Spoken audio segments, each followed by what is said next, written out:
Hello students, today we will be learning a new sum in the double column cash book with the cash and bank column in it. So today our discussion is just the extension of our yesterday's class. Okay. So as I told you that today I will be discussing with you the transaction or the entry regarding cash deposited into bank, then check received from a customer and deposited on the same day, or the check is deposited on a later on day. So these things I'll be discussing with you today. Okay, so the sum remains almost same, but only there are few changes.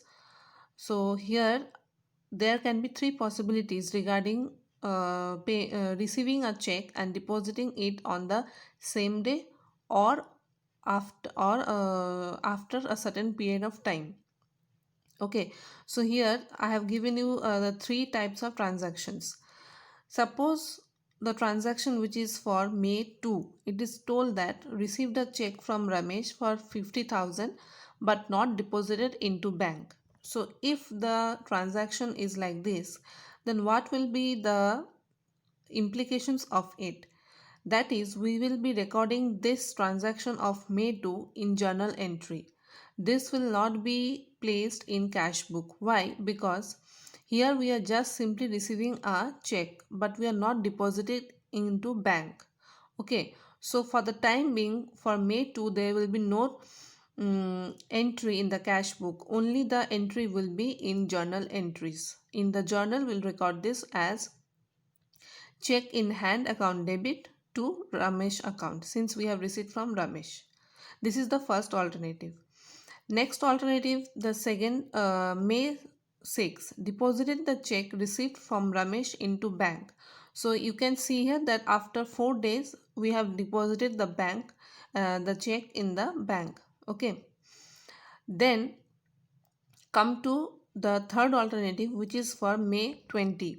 Received a check from Anish and deposited it on the same day to bank. So here also it is mentioned that the check is being received in the same day to bank. So here we will be recording it in cash book. So if it is mentioned deposited into bank, it's fine. If it is not mentioned that it is not deposited in the bank, or nothing is mentioned regarding depositing, then we will assume it that we have recorded um, we have deposited the check in the same day into bank. Okay, and if it is mentioned only that not deposited into bank, then we'll just simply pass a journal entry. Okay, so here we start our sum. 1st April 2 balance BD, we are writing the opening balance in the cash column 80,000, bank 20,000. Okay. Then we have received from Suresh. It is same as the yesterday's sum. So to Suresh account 5,000.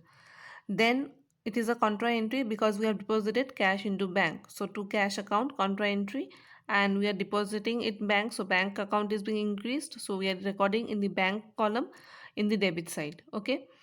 Now same entry in the credit side will be also there. By bank account April 10, in the credit side we will write it in the cash column because the cash value is decreased from the business. So credit will be in the cash column. Okay. Then come that after April 10 there was a transaction for May 2 where it was mentioned that we have received a check but we have not deposited in the bank. So that is why there will be no entry for that transaction in cash book. Simply we'll pass a journal entry for this. So the journal entry goes like this way. May 2nd, check in hand account debit 50,000 to Ramesh account. So we are writing it being check received from Ramesh, and this is not deposited in on the same day. So we will not record in the cash book. We'll simply pass a journal entry for this. Okay. This much is only the difference. And if the word is mentioned that check is received and deposited on the same day, then there will be a entry in the cash book. Okay. And if nothing is mentioned about depositing of the check, the date is not mentioned. Suppose the transaction is given like this way: check received from Ramesh. So nothing is mentioned regarding the depositing the check on the same day or on the later on day. So in this case, we will assume that check is being deposited on the same date. Okay, and we'll pass the entry in the cash book. Okay, So now we'll move on to the sum again. So after April 2 comes, after May 2 comes May 6, so where we have deposited the check into the bank. So that is why we are writing two checks in hand account, and it is written in the bank column 50,000. Okay. Then on May 20, we have received a check from Anish and have deposited on the same day. So it will be written as to Anish account 10,000 on the bank column.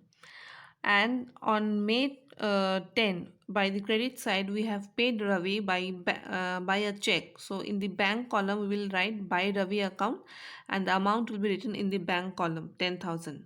Okay. And May 22, since there was a dishonor of check, dishonor means when the check comes back to you, and since there is some problem in the customer's account, so due to that the check is not being cleared and not deposited, or the value is not credited in your bank account.